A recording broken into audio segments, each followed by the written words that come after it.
좋은 댓글이 있어서 저한테 권고하는, 충고하는 댓글이 있어서 두 가지 댓글을 알려드립니다.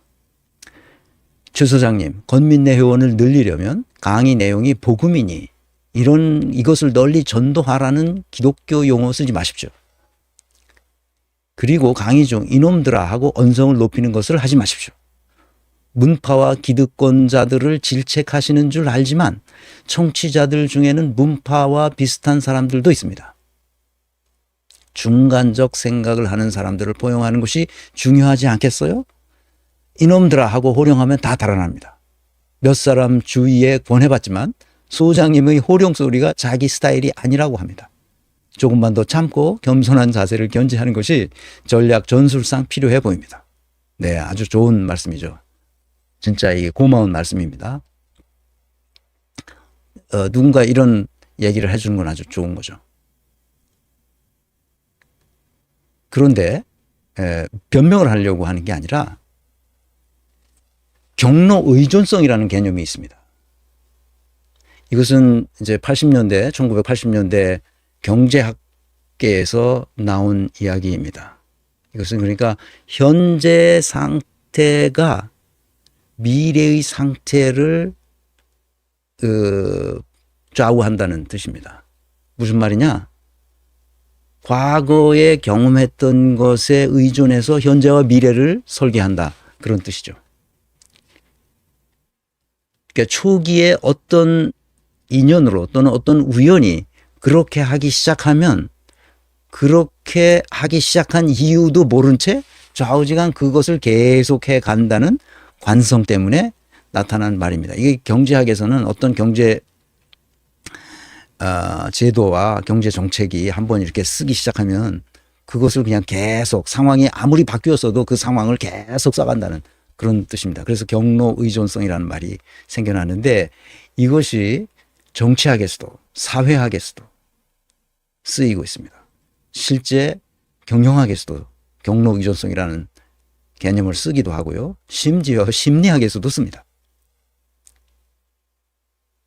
나는 왜 복음이니 전도하라느니 이런 말을 하느냐? 내가 기독교인이기 때문에 그래요.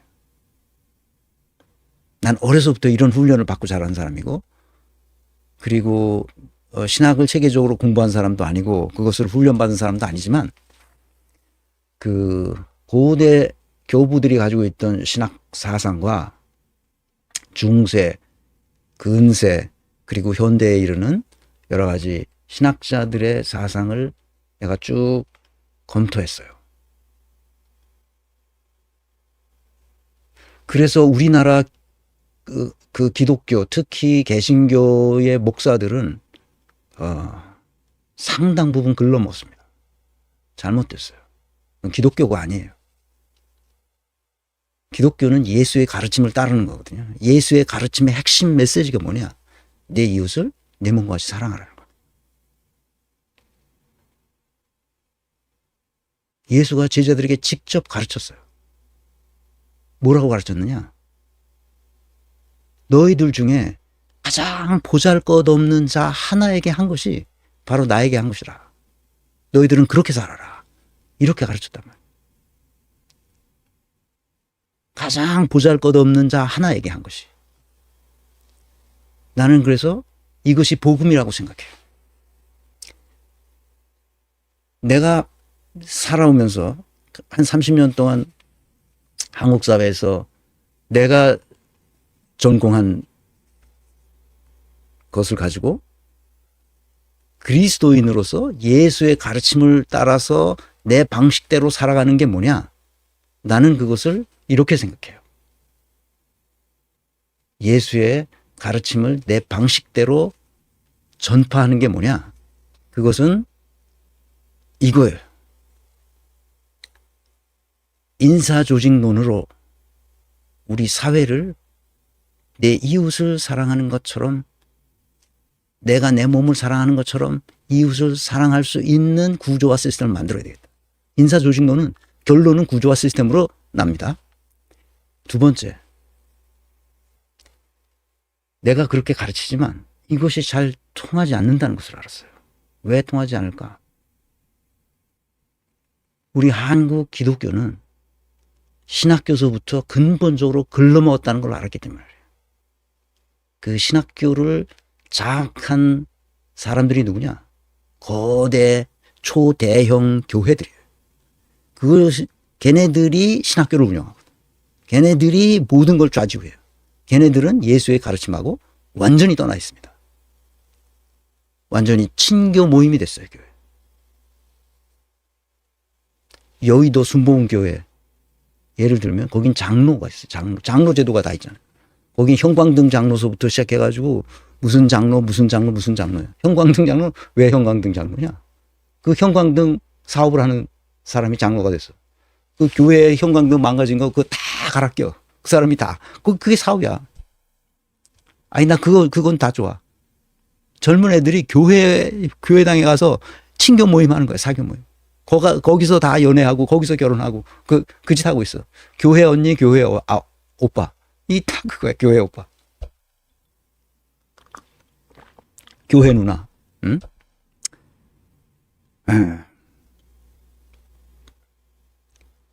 내 강의의 목적 중에 하나는 기독교를 바로잡아야 된다.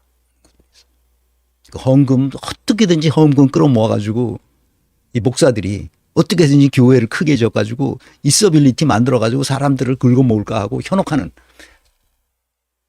뭐 그렇지 않은 분들도 있어요. 훌륭한 분들도. 한국 기독교가 그래서 썩은 겁니다. 그래서 사회가 기독교를 염려해요. 기독교가 사회를 염려해야 되는데. 그래서 내 강의 중에는 한국 개신교, 특히 개신교를 바로잡는 데에도 영향력을 주고 싶다는 생각을 가지고 있습니다. 그래서 내 이 강의는 우리 사회에 만연한 곳곳에서 썩은 불합리와 부조리에 대한 나의 절규라고 이해해 주시길 바랍니다.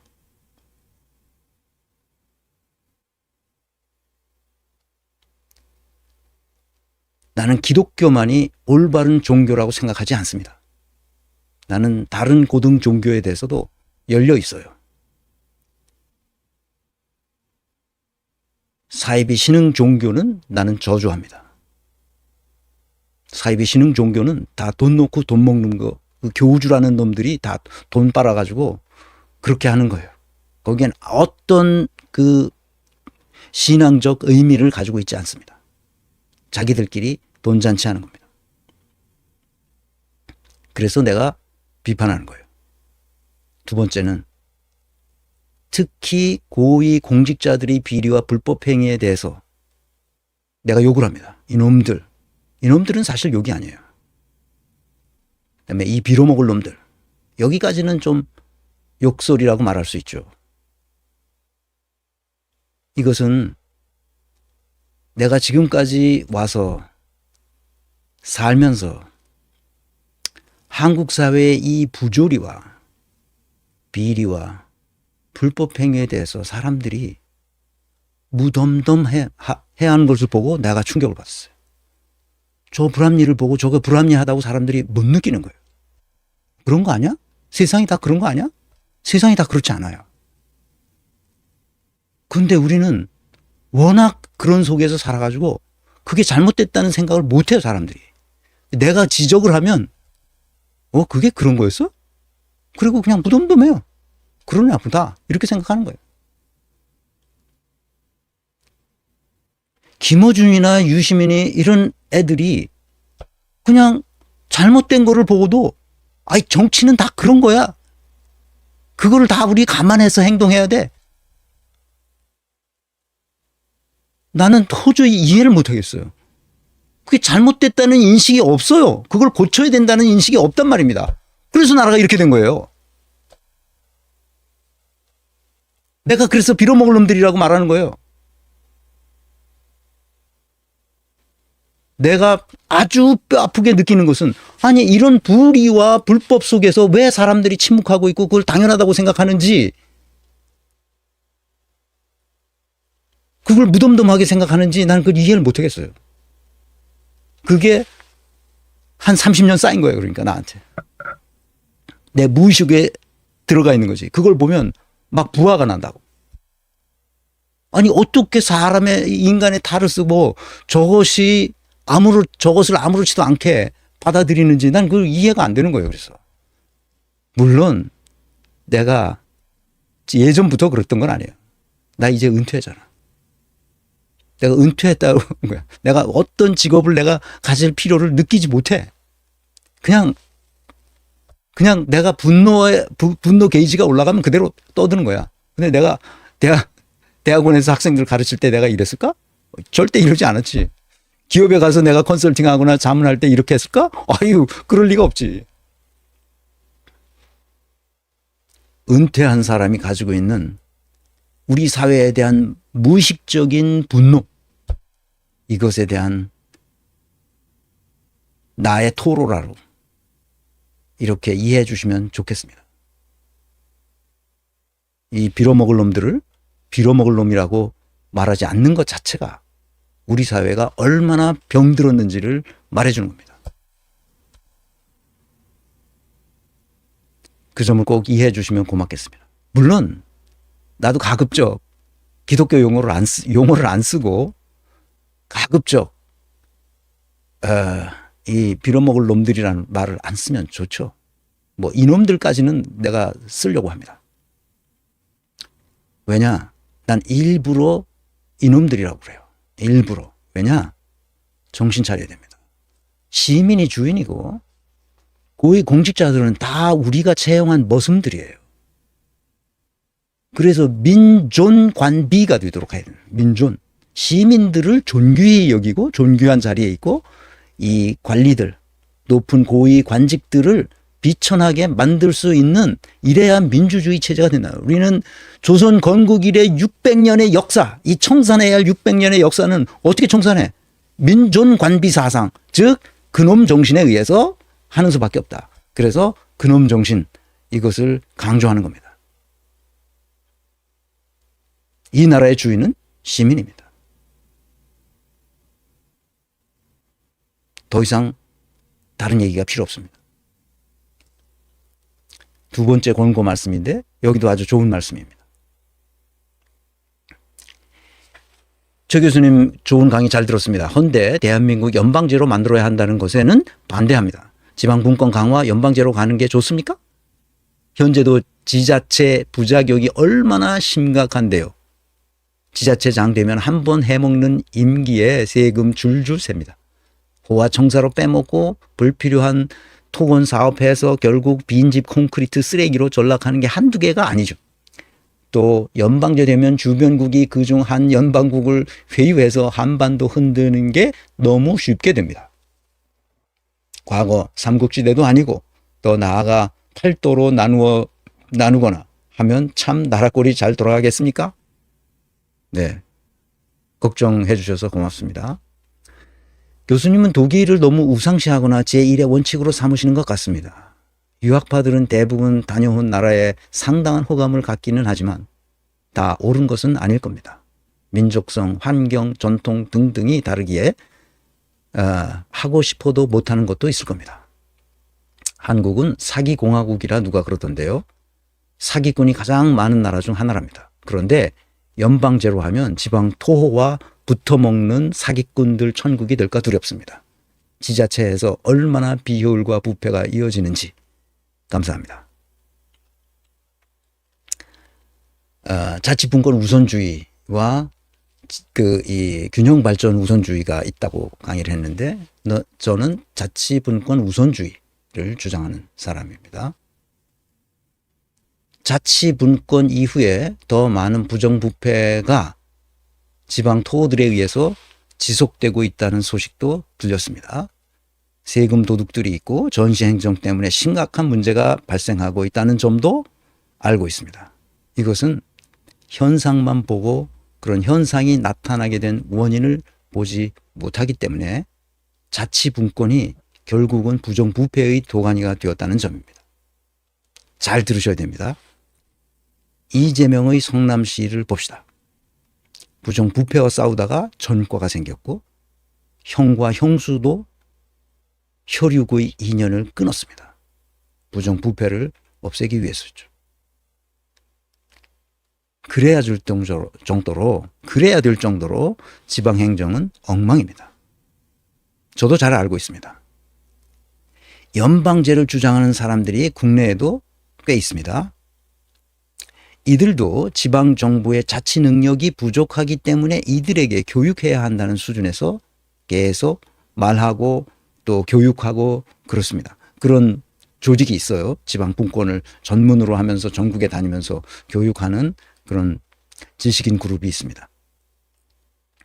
인터넷 가면 나옵니다. 근데 많은 사람들이 듣질 않고 있어요. 자치분권을 위한 조직 설계를 어떻게 해야 한다는 얘기를 하는 사람들은 그렇게 많지 않습니다. 자치분권을 하려면 뭘 해야 되느냐? 인사조직론을 제대로 알아야 됩니다.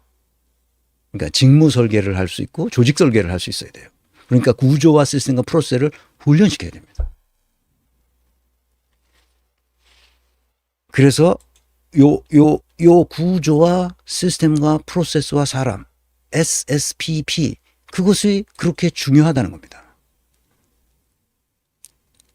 또 한 가지, 이분은 내가 독일을 너무 우상시한다고 생각하고 제1의 원칙을 삼는 것처럼 생각하는 것은 완전히 잘못된 생각입니다. 내 강의에서 독일이나 스위스 사례를 몇 번씩 이야기합니다. 그것은 내가 독일 경영학을 공부했기 때문이기도 하지만 다른 사례를 들어주지 않으면 한국 사람들은 잘 믿지 않습니다. 이게 아무리 합리적이어도 다른 선진국에서 이렇게 한다. 그러면 일단은 신뢰합니다. 아, 그런가 보다. 그래서 공무원들이 보도자료를 낼 때 우리가 뭘 이렇게 하려고 그럽니다. 그래서 일본은 이렇게 하고 뭐 미국에서는 이렇게 하고 다른 나라에서는 이렇게 한다는 사례를 들어서 다른 나라도 이렇게 하니까 우리나라도 이렇게 하랍니다 하고 보도자료를 뿌려야 기자들이 그 보도자료를 보고 씁니다. 기사를. 내가 독일 경영학을 공부했지만 그래서 독일 경영학자로서 훈련을 받은 사람이지만 그리고 컨설턴트로서 이 경영 컨설팅을 할 때 어떻게 한다는 것을 훈련받은 사람이지만 한국에 왔어. 한국말로, 한글로. 내가 가르치는 것은 온전한 한국 경영학입니다. 한국 경영학을 연구하고 한국 기업을 컨설팅하고 자문해 왔어요. 그래서 돈을 벌었습니다.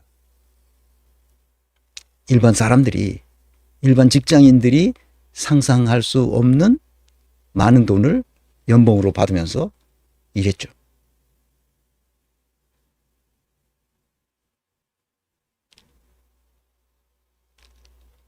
내가 왜 이 얘기를 하냐?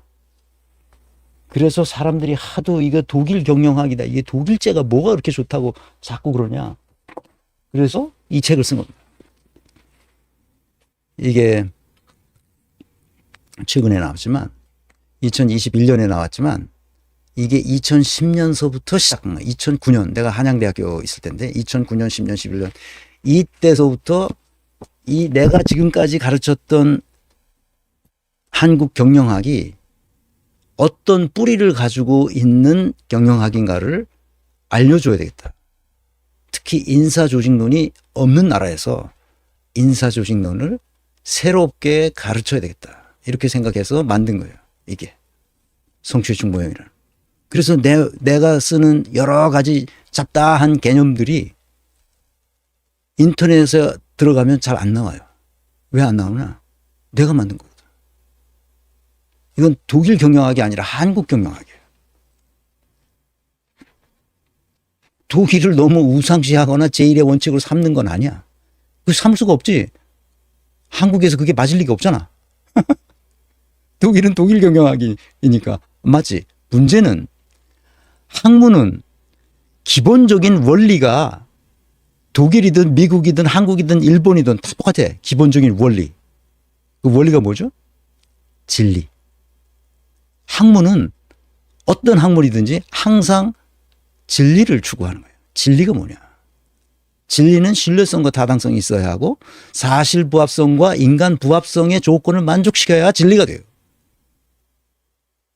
그래서 유튜브 가끔 뭐 어떻게 뭐 하는 사람들이 와가지고 얘기하는 건 신뢰성도 없고 타당성도 없는 걸 가지고 뭐라고 김민석이는 이 누구야 김민석이는 이 김민웅 교수하고 형제이기 때문에 두 사람이 안 된다. 그 김민석이는 안 된다. 이런 개소리를 하는 사람들이 있어요. 그거 다 음모론이지.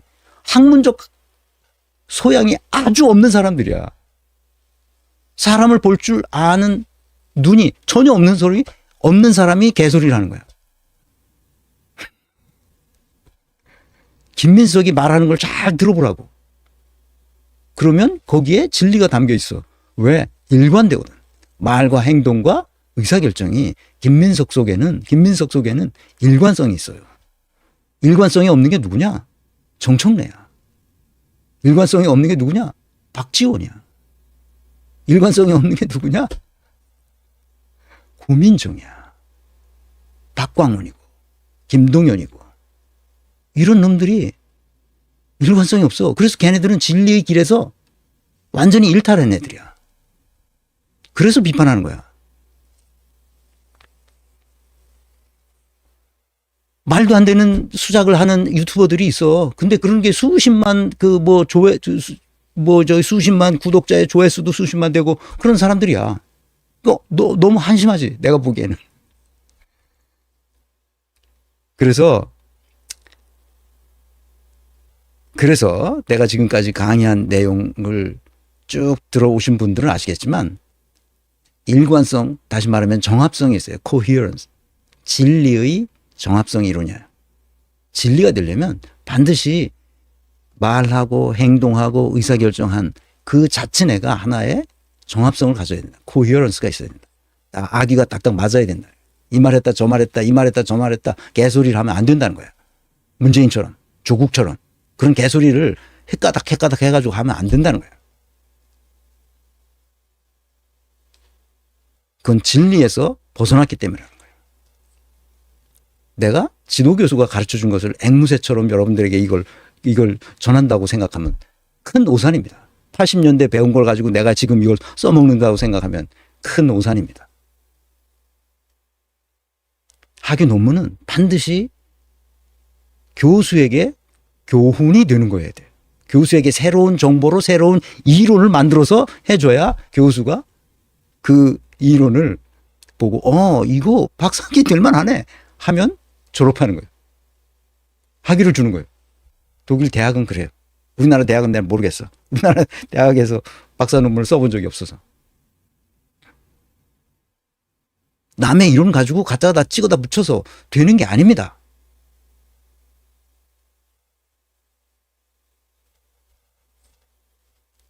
제 강의를 들어오신 분들은 아마 잘 알 거라고 생각합니다. 그러니까 계속 강의를 들으시기 바랍니다.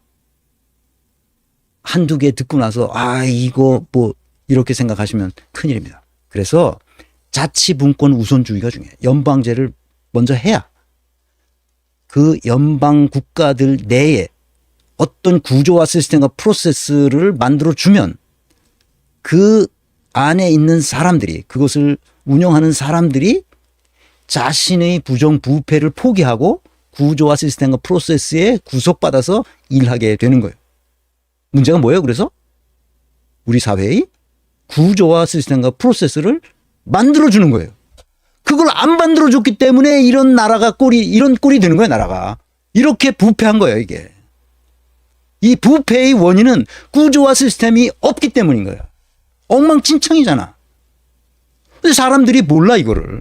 이 구조와 시스템 때문에 생기는 문제라는 사실을 몰라. 사람들이 왜 부정부패하고 지방 토호와 붙어먹는 사기꾼들의 천국이 됐는지를 사람들이 그 이유를 몰라. 이유는 생각 안 해. 그리고 나쁜 놈만 잡아들여다 족치면 된다고 생각하는 거야. 구조와 시스템을 그렇게 만들어 놓고. 배원근 선생님, 네, 감사합니다. 이제 여기 별표 단 동그라미가 붙어 있는 분들이 이게 많이 생기길 바랍니다. 여기 오신 분들이 대부분 이게 별표가 달린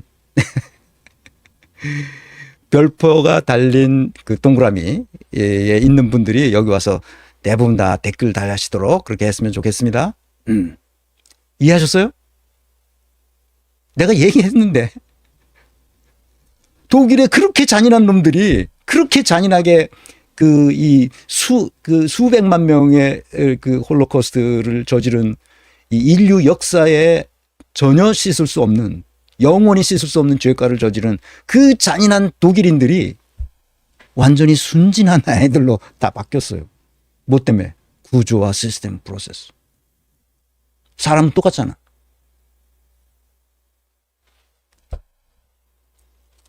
우리나라에는 구조와 시스템이 없는 나라예요. 그런데 놀랍게도 박은정 의원이